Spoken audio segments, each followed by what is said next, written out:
नमस्कार दोस्तों, स्वागत है आपका हमारे चैनल पर। आज हम सुनेंगे भगवान शिव की पावन सावन सोमवार व्रत कथा। तो चलिए शिव नाम का स्मरण करते हुए प्रारंभ करते हैं कथा। हर हर महादेव। मृत्यु लोक में भ्रमण करने की इच्छा करके एक समय श्री भूतनाथ भगवान भोलेनाथ माता पार्वती के साथ मृत्यु लोक में पधारे। भ्रमण करते करते दोनों विदर्भ देशांतर्गत अमरावती नाम की अति रमणीक नगरी में पहुंचे। अमरावती नगरी स्वर्ग के सदृश सभी प्रकार के सुखों से परिपूर्ण थी। उसमें वहां के महाराज द्वारा बनवाया हुआ अति रमणीक शिवजी का मंदिर भी था। भगवान शंकर भगवती पार्वती के साथ इस मंदिर में निवास करने लगे।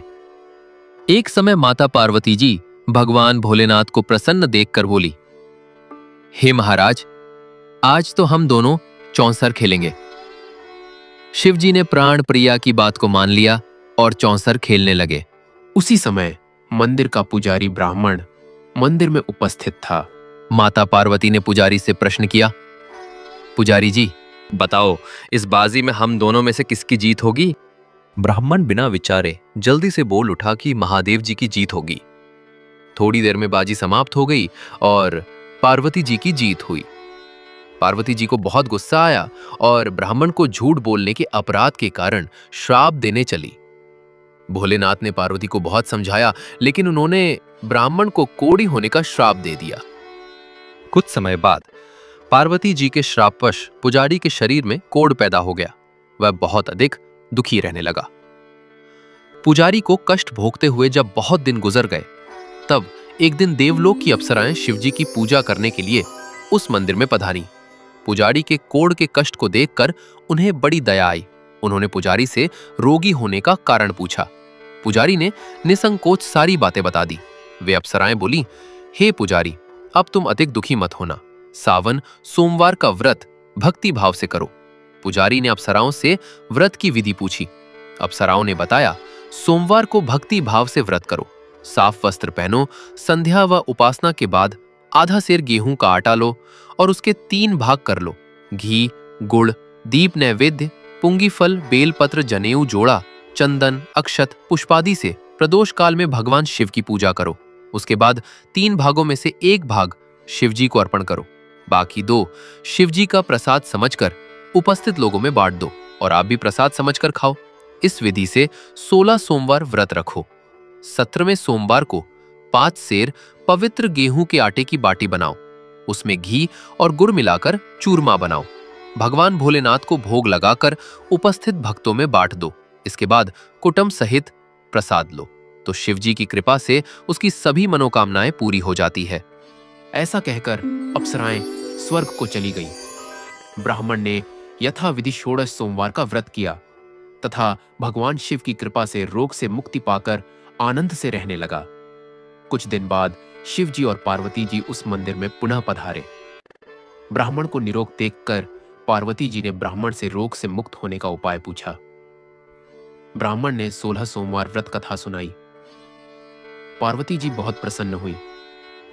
ब्राह्मण से व्रत विधि पूछकर स्वयं भी व्रत करने के लिए तैयार हो गई। व्रत करने के बाद उनकी मनोकामना पूरी हुई और उनके रूठे बेटे स्वामी कार्तिकेय स्वयं माता के आज्ञाकारी हुए। कार्तिकेय जी को अपना यह विचार परिवर्तन का रहस्य जानने की इच्छा हुई। वे माता से बोले, हे माता, आपने ऐसा कौन सा उपाय किया जिससे मेरा मन आपकी ओर आकर्षित हो गया? पार्वती जी ने वही 16 सोमवार व्रत कथा की कथा उनको सुना दी।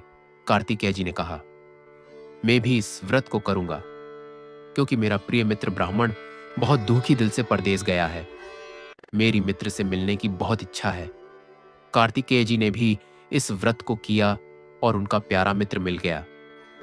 मित्र ने इस आकस्मिक मिलन का भेद पूछा तो कार्तिकेय जी बोले, हे मित्र, हमने तुम्हारे मिलने की इच्छा करके 16 सोमवार का व्रत किया था। ब्राह्मण मित्र को अपने विवाह की बड़ी चिंता थी। उसने कार्तिकेय जी से व्रत की विधि पूछी और यथाविधि व्रत किया। व्रत के प्रभाव से जब वह किसी कार्य से विदेश गया तो वहां के राजा की लड़की का स्वयंवर था।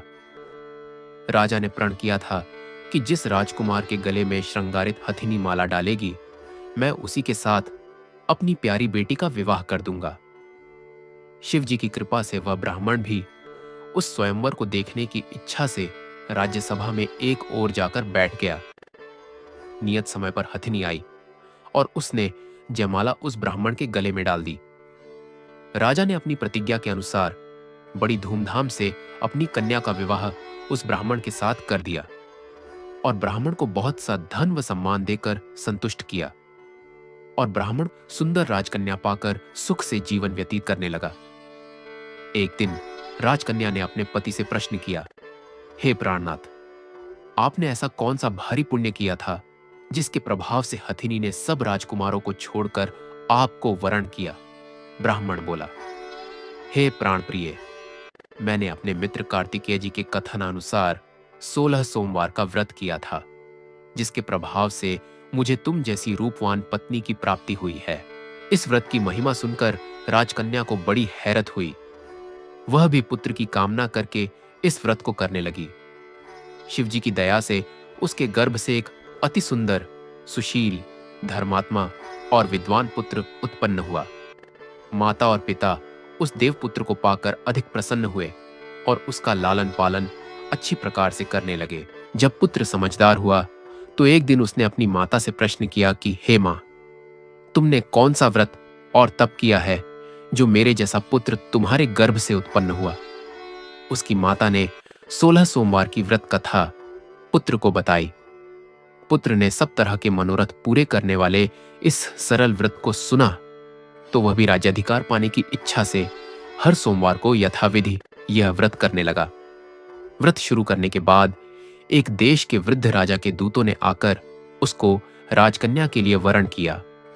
राजा ने अपनी बेटी का विवाह ऐसे सर्वगुण संपन्न ब्राह्मण युवक के साथ करके बड़ा सुख प्राप्त किया।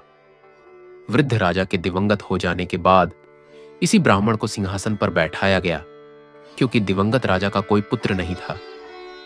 राज्य का उत्तराधिकारी होकर भी यह ब्राह्मण पुत्र 16 सोमवार का व्रत करता रहा। जब 17वां सोमवार आया तो उसने अपनी प्रियतमा से पूजन सामग्री लेकर शिव पूजा के लिए शिवालय में चलने को कहा, परंतु उसकी पत्नी ने उसकी आज्ञा की परवाह न की। दास दासियों द्वारा सब सामग्रियां शिवालय में भिजवा दी, परंतु स्वयं नहीं गई। जब राजा ने शिवजी का पूजन समाप्त किया तब आकाशवाणी हुई, हे राजा, अपनी इस रानी को राजमहल से निकाल दे, नहीं तो यह तेरा सर्वनाश कर देगी। यह आकाशवाणी सुनने के बाद राजा के आश्चर्य का ठिकाना न रहा। उसने मंत्रणा गृह में आकर अपने सभासदों को बुलाकर कहा, मंत्रियों, मुझे आज शिवजी की आकाशवाणी हुई है कि राजा तू अपनी इस रानी को राज्य से निकाल दे, नहीं तो यह तेरा सर्वनाश कर देगी। राज्य के मंत्री और सभासद आदि सब विस्मय और दुख में डूब गए, क्योंकि जिस कन्या के कारण उसे राज्य मिला था, राजा उसी को निकालने की बात कह रहा था। यह कैसे हो सकता था? पर राजा ने मंत्रियों की परवाह नहीं की। उसने अपनी पत्नी को राजमहल से निकाल दिया। रानी दुखी हृदय से भाग्य को कोसती हुई राज्य से बाहर चली गई। बिना पदत्राण, फटे हुए वस्त्र, भूख से दुखी हृदय से भाग्य को कोसती हुई चली जा रही थी कि उसकी अचानक एक करुण बुढ़िया से भेंट हुई, जो सूत काटकर बेचने जाती थी। रानी की करुण दशा देखकर वह बोली, चल तू मेरा सूत बिकवा दे, मैं बूढ़ी हूं, भाव करना नहीं जानती हूं। यह बात सुन रानी ने बुढ़िया के सिर से सूत की गठरी उतारकर अपने सिर पर रख ली। थोड़ी देर के बाद आंधी आ गई और बुढ़िया का सूत पोटली सहित उड़ गया। बेचारी बुढ़िया पछताती रह गई। उसने रानी को अपने से दूर रहने को कहा। इसके बाद रानी एक तेली के घर गई तो शिवजी के प्रकोप के कारण तेली के सभी मटके उसी क्षण चटक गए। तेली ने भी रानी को अपने घर से निकाल दिया। बहुत से दुख उठाती रानी एक नदी के किनारे गई तो नदी का सारा जल सूख गया। उसके पश्चात रानी एक जंगल में गई। वहां सरोवर में पानी पीने गई तो उसके हाथ का स्पर्श होते ही सरोवर का नीलकमल के समान जल असंख्य कीड़ोंमय होकर गंदा हो गया।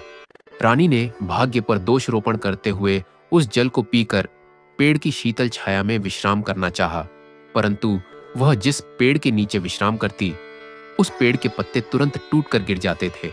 वन, सरोवर, जलाशय की ऐसी दशा देख गौ चराते ग्वालों ने अपने गुसाई जी से, जो उस जंगल में स्थित मंदिर में पुजारी थे, उनको यह बात बताई। गुसाई जी के आदेशानुसार ग्वाले रानी को लेकर गुसाई जी के पास लाए। रानी की मुख कांति और शरीर शोभा देख गुसाई जी जान गए कि यह अवश्य ही कोई विधि की गति की मारी कुलीन स्त्री है। पुजारी रानी से कहा, पुत्री, मैं तुमको अपनी पुत्री के समान रखूंगा। तुम मेरे आश्रम में आकर रहो। मैं तुम्हें किसी प्रकार का दुख नहीं होने दूंगा। गुसाई जी के वचन सुनकर रानी को धीरज हुआ। वह आश्रम में रहने लगी।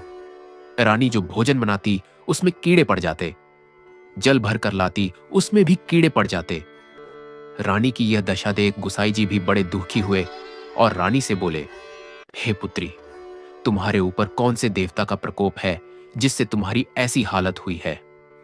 पुजारी जी की बात सुनकर रानी ने शिवजी महाराज के पूजन का बहिष्कार की बात बताई तो पुजारी जी शिवजी महाराज की अनेक प्रकार से स्तुति करते हुए रानी से बोले कि पुत्री, सब मनोरथ पूरे करने वाले 16 सोमवार व्रत को करो। उसके प्रभाव से इस कष्ट से मुक्त हो सकोगी। गुसाई जी की बात मानकर रानी ने 16 सोमवार व्रत किए। 17वें सोमवार को विधि विधान सहित पूजन किया। उस पूजा के प्रभाव से राजा के हृदय में विचार आया कि रानी को गए हुए बहुत समय बीत गया, न जाने कहां कहां भटकती होगी, उसे ढूंढना चाहिए। यह सोचकर रानी को तलाश करने के लिए राजा ने चारों दिशाओं में दूत भेजे। वे दूत रानी को तलाश करते हुए गुसाई जी के आश्रम में पहुंचे। वहां रानी को पाकर उनसे रानी को अपने साथ ले जाने का आग्रह करने लगे, परंतु गुसाई जी ने मना कर दिया। दूत चुपचाप वापस लौट आए और राजा को रानी का पता बतलाया। रानी का पता पाकर राजा गुसाई जी के आश्रम में गए और उनसे कहा, महाराज, जो देवी आपके आश्रम में रहती है वह मेरी पत्नी है। शिवजी के प्रकोप के कारण मैंने उसको त्याग दिया था। अब मैं भोलेनाथ की कृपा से उसे लेने आया हूं। कृपया मुझे अपनी पत्नी को साथ ले जाने की आज्ञा दे। यह सुनकर गुसाई जी बड़े प्रसन्न हुए। उन्होंने रानी को राजा के साथ जाने की अनुमति दे दी। राजा बड़ी प्रसन्नता से रानी को महल में लेकर आया। सारे राज्य में उत्सव मनाया गया और चारों तरफ प्रसन्नता की लहर दौड़ गई। सारी प्रजा ने अपनी रानी के आने पर खुशियां मनाई। राजा और रानी फिर नियम पूर्वक 16 सोमवार के व्रत का पालन करते हुए बहुत समय तक आनंद पूर्वक भूलोक पर निवास करते रहे। अंत समय में दोनों को मोक्ष की प्राप्ति हुई। इस प्रकार जो मनुष्य 16 सोमवार के व्रत को श्रद्धा पूर्वक करता है, उसकी सभी मनोकामनाएं भगवान शिव जी की कृपा से पूर्ण होती हैं और उसे मोक्ष की प्राप्त होती है। बोलो भगवान भोलेनाथ की जय।